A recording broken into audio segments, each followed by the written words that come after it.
Hello বন্ধুরা, মান্নার রান্নাঘরে আপনাদের সবাইকে স্বাগত। আজ আমরা একটা নতুন রেসিপি নিয়ে চলে এসেছি। আজকে আমরা সুজি দিয়ে মতিচুরের লাড্ডু বানিয়ে দেখাবো আপনাদেরকে। তো চলুন ভিডিওটি শেষ পর্যন্ত দেখতে থাকুন। সুজি দিয়ে মতিচুরের লাড্ডু বানাতে যে উপকরণগুলি আমি ব্যবহার করছি, এক বাটি সুজি নিয়ে নিয়েছি, এক বাটি চিনি নিয়ে নিয়েছি, আর এক বাটি দুধ নিয়ে নিয়েছি, আর কিছুটা বাদাম নিয়ে নিয়েছি।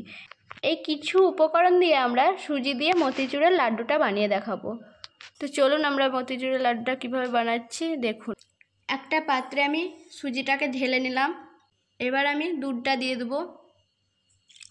যতটুকু সুজি নিয়েছি ততটুকু পরিমাণেই দুধটা লাগবে। আমি এক বাটি সুজি নিয়েছি, তাই আমি এক বাটি দুধ দিলাম। আপনারা যদি বেশি পরিমাণ সুজিটা নেন তো দুধটাও সে পরিমাণেই দিতে হবে।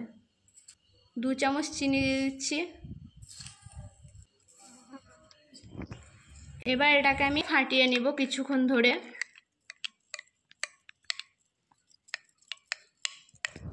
দেখুন আমার এটা ভালোভাবে ফাটানো হয়ে গেছে। এবার এটাকে আমি 5 মিনিট মতো ঢেকে রেখে দেব।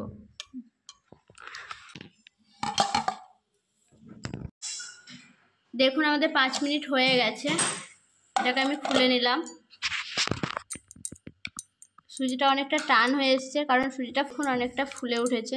এবার এটাকে আমি সুজি দিয়ে মতিচুরের লাড্ডু করার জন্য আমি গ্যাসে কড়াই বসিয়ে দিয়েছি। কড়াইয়ে পরিমাণ মতো তেল দিয়ে দিয়েছি। এবার আমি সুজিটাকে দিয়ে দেবো বড়া ভাজার মতো করে। আমি এগুলোকে বড়া ভাজা মতো করে সবগুলোকেই ভেজে নেব।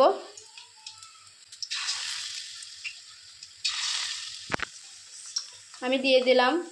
এগুলোকে এক পিঠ ভালোভাবে ভেজে নিয়েছি, আর এক পিঠ আমি উল্টে নিব ভাজার জন্যে।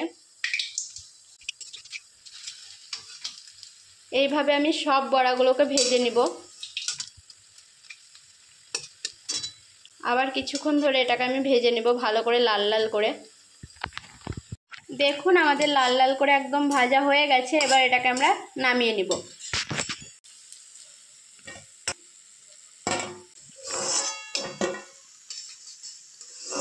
সবগুলোকেই নামিয়ে নিব।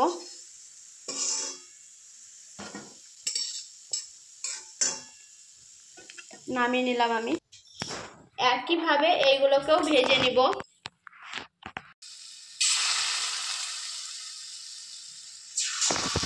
দেখুন আমার সবগুলো ভাজা হয়ে গেছে। এবার সবগুলোকে আমি নামিয়ে নিলাম। এবার এইগুলোকে আমি 5 মিনিট ঠান্ডা করতে দেব।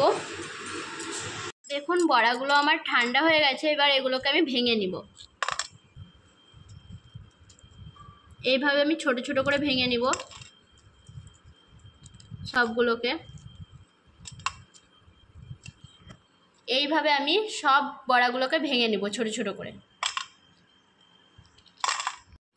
আমার বড়াগুলো সব কুচি করা হয়ে গেছে। এবার আমি এগুলোকে সব মিক্সিতে ভরে নিব।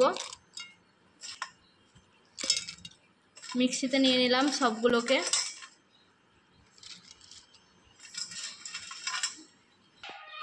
এবার আমি এটা মিক্সিতে গুঁড়ো করে নেব বড়াগুলোকে। আমি মিক্সিতে গুঁড়ো করে নিচ্ছি বড়াগুলো সব। এইভাবে আমি সব বড়াগুলোকে গুঁড়ো করে নিয়েছি। এবার এটাকে আমি একটা জায়গাতে আজড়ে নিব। এইভাবে গুঁড়ো করে নিতে হবে। এইভাবে আমি সব বড়াগুলোকে গুঁড়ো করে নিয়েছি মিক্সিতে। আমি গ্যাসে কড়াই বসিয়ে দিয়েছি। আমি কড়াইয়ে চিনি দিয়ে দিলাম 1 বাটি, আর সামান্য একটু জল দিয়ে দিলাম। এটাকে আমি ভালোভাবে নেড়ে ফুটিয়ে নেব। দেখুন চিনিটা আমার গলে গেছে। এতে আমি কোনো রং ব্যবহার করছি না, তাই আমি 1 চিমটি মতো হলুদ দিয়ে দেব। এবার এটাকে আমি কিছুক্ষণ নেড়ে নিব। আমার সারাটা হয়ে গেছে দেখুন। এবার আমি এই বড়াগুলোকে যে গুঁড়ো করে রেখেছিলাম, বড়াগুলোকে আমি এবার দিয়ে দেব। আমি বড়াগুলোকে দিয়ে দিচ্ছি। একটা একটা করে দিয়ে দিতে হবে ছিটিয়ে ছিটিয়ে। এগুলোকে এইভাবে ছিটিয়ে ছিটিয়ে দিয়ে দিতে হবে।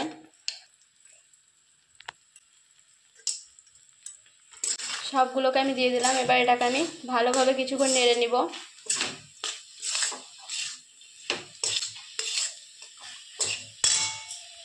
কিছুক্ষণ নেড়ে নিলাম। এবার আমি কিছুটা বাদাম দিয়ে দিলাম। আর এটাতে আমি চিনি আর 2টি এলাচ গুঁড়ো করে রেখেছি, এটা দিয়ে দেবো। এবার চিনি আর এলাচ গুঁড়ো দিয়ে দিলাম। এবার এটাকে আমি নেড়ে নেব কিছুক্ষণ ধরে।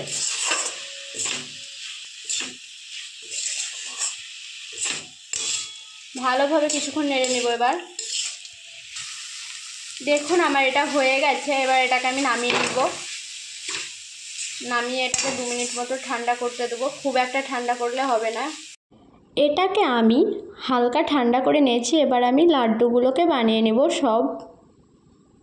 দেখুন এইভাবে আমি বানিয়ে নেব লাড্ডুগুলোকে। এইভাবে আমি সব লাড্ডুগুলোকে বানিয়ে নেব।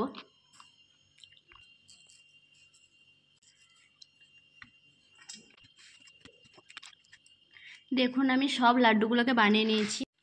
আমার লাড্ডুগুলো সব বানানো হয়ে গেছে। দেখুন কতটা সুন্দর হয়েছে, আপনারা দেখেই বুঝতে পারছেন।